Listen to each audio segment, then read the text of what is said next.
తెలుగుదేశం పార్టీకి బలమైన పునాదులు కార్యకర్తలేనని, రాబోయే తరాలకి కూడా నిజమైన వారసులు వారేనని పార్వతీపురం ఎమ్మెల్యే బోనెల విజయచంద్ర అన్నారు. పార్టీ కార్యాలయంలో నిర్వహించిన పార్వతీపురం అర్బన్ రూరల్ బూత్ కస్టర్ల నాయకుల ప్రమాణ స్వీకారం కార్యక్రమంలో పాల్గొన్న ఆయన నియమితులైన కార్యకర్తల చేత ప్రతిజ్ఞ చేయించారు.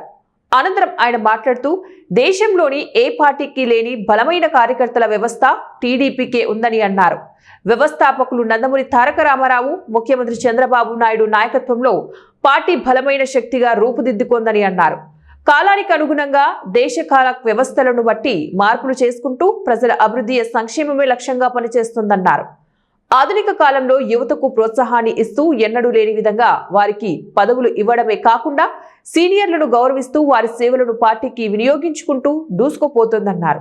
యువ నాయకుడు నారా లోకేష్ ధార్మికత తోడై దేశంలోనే పార్టీని అగ్రప్రధాన నిలిపారని, ఒకప్పటి పార్టీ వేరు, ప్రస్తుతం యువ నాయకుడు ఆలోచనలతో ముందుకు వెళ్తున్న పార్టీ వేరని, ఇక్కడ పార్టీ కోసం కష్టపడిన ప్రతి ఒక్కరిని గుర్తించి వారికి సరైన గౌరవం ఇవ్వడమే లక్ష్యంగా పెట్టుకున్నారని, కనుక కార్యకర్తలు క్షేత్రస్థాయిలో అంకిత భావంతో పనిచేసి రాబోయే 20 సంవత్సరాలు అధికారంలో కొనసాగేలాగా కృషి చేయాలని, అందుకు అన్ని రకాల సహాయ సహకారాలు పార్టీ నుంచి అందుతాయని తెలిపారు.